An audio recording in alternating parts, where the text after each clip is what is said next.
Herkese selam, herkese merhaba. Daha önce birçok Yunan mezesi tarifi yaptık. Hatta kanalımızda birçok çeşitli meze tariflerimiz var. Bugün hem muhafazakar arkadaşlarımız için hem de yeni tarifleri, yeni lezzetlere açık arkadaşlarımız için iki metotla feta saganagi tarifimiz var. Hatta feta Jack Daniels saganagi yapacağız. Geçen Ağustos ayında Yunanistan'ın Santorini adasındaydım. Oradan birçok çeşitli meze almıştım. Onlardan bir tanesi de dolabımdan çıkarttığım vakumlu bir şekilde bekleyen Yunanlıların feta peyniri. Gördüğünüz gibi orijinal feta peyniriyle yapacağız. Bu arada içerisi yine kalabalık. Artık beni tanıyan tanıyor, bilen biliyor. Fenerbahçe Kasımpaşa maçı var.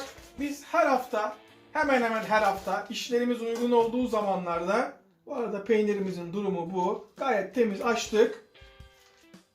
Hem bir şeyler yerken hem de maçı izlerken iyi zaman geçiriyoruz. Bundan önce 7-8 tane daha meze yaptım.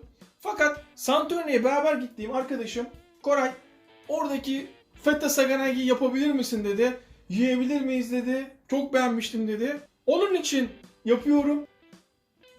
Gördüğünüz gibi feta'nın özelliği böyle sert bir peynir olması. Kokusu da bizim beyaz peynirlere benziyor. Hemen hemen aynı. İkiye bölelim. Bu bizim için çok. Tam ortadan bölelim. Evet, tel kullanmanın faydaları. Hiç riske girmiyoruz. Evet, tel kullanmanın faydaları. Şekil A'da gözüktüğü gibi. 2 tane. Peynirlerimizi şöyle alalım. Harika.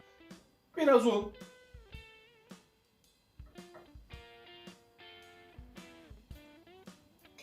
Bir cam kase su. Normal su. Evet. Bakın peyniri suyun içine batırmıyorum. Neden? Eğer ki suyun içine batırırsak daha sonra una batırdığımız zaman inanılmaz kalın bir katman oluyor. Onu istemediğim için sadece ıslatıyorum. Bu kadar. Daha sonra ıslattığım tarafı unun içine, diğer tarafını da ıslatıyorum. Bakın bildiğiniz su. Kimse yanılmasın. Şunu alalım buraya. Evet.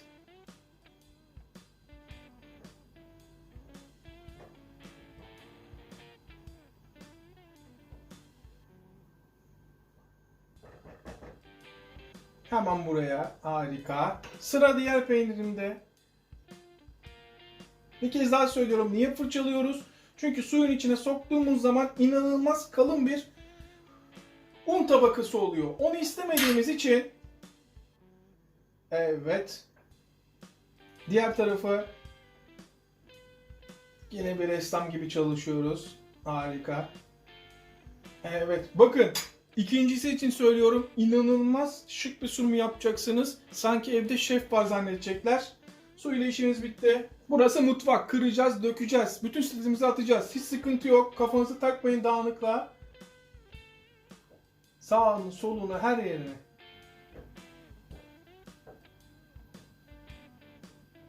Evet. Bu da ikincisi. Çok güzel. Diplerini istemiyorum. Evet.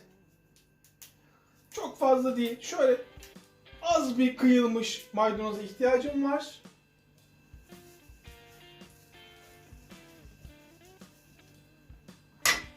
Evet.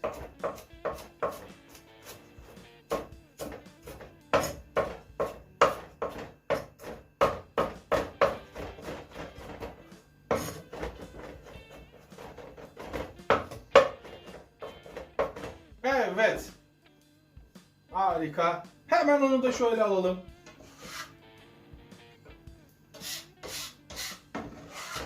Evet. Maydanozlarımız da bizi burada beklesin. Bütün hazırlıklarımızı bitirelim. Rahat rahat tarifimize devam edelim. Bir yemek kaşığı domates salçası. Biraz zeytinyağı. Harika. Hemen zeytinyağıyla domates salçamızı açıyoruz. Domates salçası tabağımıza süs için hem de peynire çok yakışır. Bal, domates salçası, domates. Bunlar peynire yakışan ürünler, yan ürünler. Unutmayın. Sıra limonda. Şöyle limonumuzu iyice bir sulu hale getirelim. Evet, iyice bastırın. Suyu tamamen ortaya çıktı.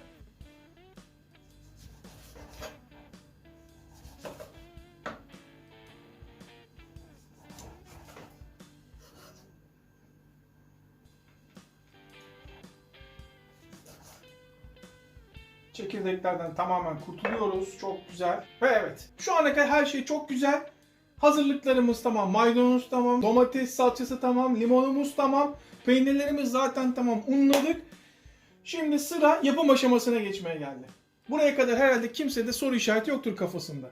Teflon tavada yaparsanız ilk gösterdiğim metodu daha rahat edersiniz. Yapışmaz tavada yaptığınız zaman daha muntazam bir tarif yaparsınız. Daha kolay olur ilk yapan için. Basit bir tarif gibi gözüküyor ama ilk yapan için sıkıntılı bir tarif esasında. O peynir dönmez. Demedi demeyin. Ama ben sahan dediğimiz için çelik sahanımı kullanacağım. İlk metot için, ikincisi için de döküm sahanımı kullanacağım. Önemli bir diğer nokta, ocağımızı yakıyoruz. En yüksekte şöyle ortaya getiriyorum. En yüksekte en düşüğün ortası. Tavamızı koyuyoruz. Zeytinyağı kullanın. Ayçiçek yağı kullanmayın. Neden derseniz çünkü zeytinyağı aromasına ihtiyacımız var. O tadı vermesini istiyoruz peynire. Zaten bir peynir bir de un var. Şöyle iyice tavanın her yerine yağlayın. Bakın 2 yemek kaşığı kadar zeytinyağı attım. İşimi garantiye almak için. Şöyle. Harika. Gördüğünüz gibi orta ateşteyim. Şimdi bazı arkadaşlar diyecektir ki ya Koray alt üstü peynir kızartıyoruz. Ne kadar lezzetli olabilir ki? Yapın arkadaşlar. Bir yapın. Bir bakın bakalım ne kadar lezzetli oluyormuş. Bakın. Görüyor musunuz? Şuraları sararmaya başladı. Evet.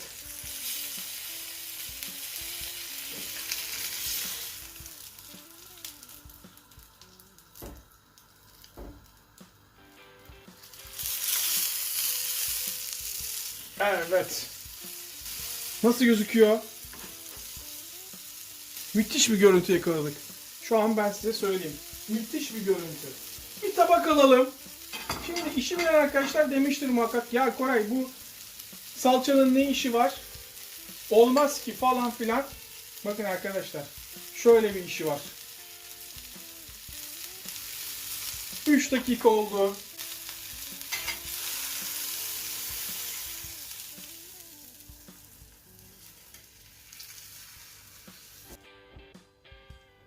Limonlarımız. Nasıl görüntü? Valla bunu beğenen varsa ikinciyi dayanamayacaklar. En kısık, en yüksek. Ortaya getiriyorum. Orta ateşteyiz. Biraz zeytinyağı.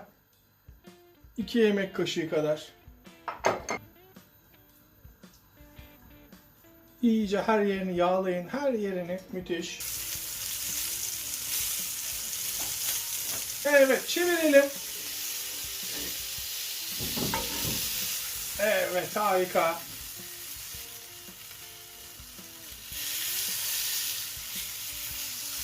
Evet.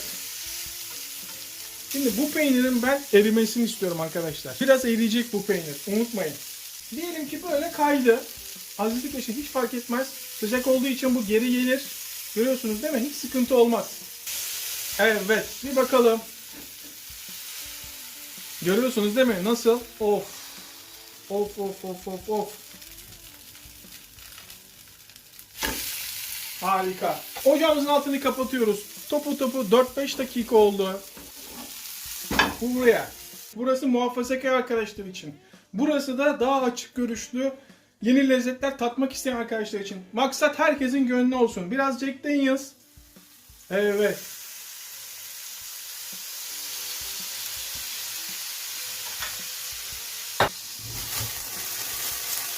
İşte böyle masaya götüreceksiniz arkadaşlar.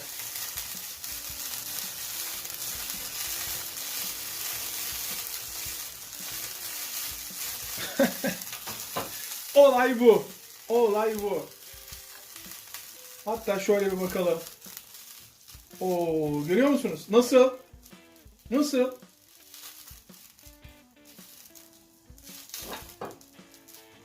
Hemen tadına bakalım şunu. Şimdi Jack Daniels sattık ama yakınca alkolü uçtu gitti arkadaşlar. Sanki sirke gibi oldu. Hemen bir tadına bakalım. Çok sıcak, biraz ufak.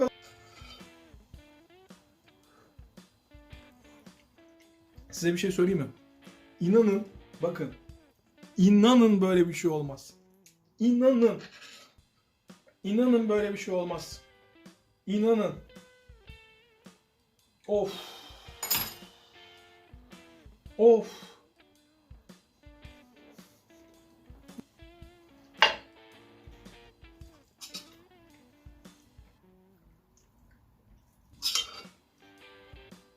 Sıra geldi şunun tadına bakmaya. Tabii biraz soğudu ama bu arada biraz maydanoz. Böyle bir şey olmaz ya. Samimi söyleyeyim, müthiş. Derseniz ki hangisi güzel? Şu Jack Daniels'ta olan bildiğiniz şov. Bildiğiniz şov. Üstü crispy, yani gevrek, içi böyle sulu sulu. Daha fazla tarifi uzatmak istemiyorum. Maça 7,5-8 dakika kaldı. Fenerbahçe Kasımpaşa maçı.